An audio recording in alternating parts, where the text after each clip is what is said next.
بصوا يا بنات، لقيت نفسي زهقانه وعايزه اعمل غدا وجعانه، اعمل ايه؟ قلت اعمل ساندوتش. ده رغيف من اللي هو الابيض الصغنن الجميل. تعالوا نشوف هنحط فيه، واهم من الساندوتش كوبايه الشاي.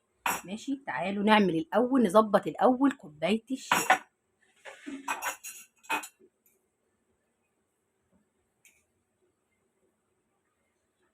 مشكلتي السكر، لازم اقلل في السكر ومش عارفه اقلل السكر. بعد كده عملنا كوبايه الشاي. يلا بقى على الساندوتش، شوفوا هنحطه فيه ايه. ماشي، ادي فلافلايه،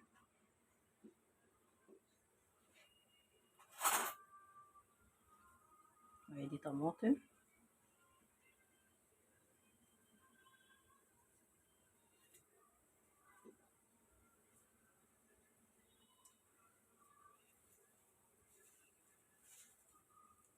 وادي حته ليمونه مخلله. يا رب بس عارفه اكمله. وادي كمان شويه شيبسي، هيبقى ساندوتش من الاخر. ماشي، ونرش بقى شويه ملح كمان عشان الطماطم وسمك الفلفل تبقى برد. ماشي، ونلف بقى. انا على فكره بحب اللخبطه، يعني ممكن احط حاجات اكتر، ممكن احط جبنه وجبنه تركي وحاجات كتير قوي قوي على السندوتش. بموت. ولا لو خضره كمان، نجيبوا جرجير كمان.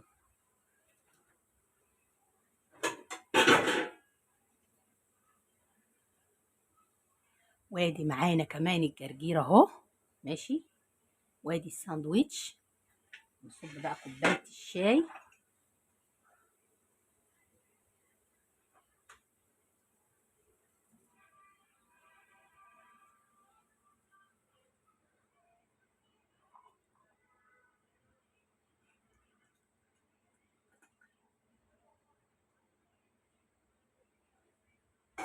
طلع صح.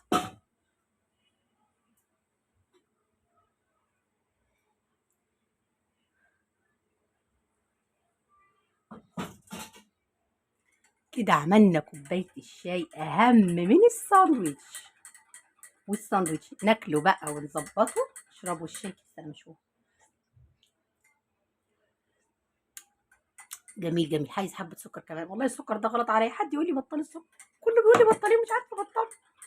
ماشي، هاخد بقى الساندوتش. هيشرب معاه بق شاي، وبالهنا والشفا يا ام محمد.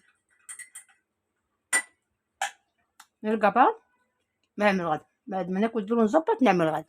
ارجع لكم تاني.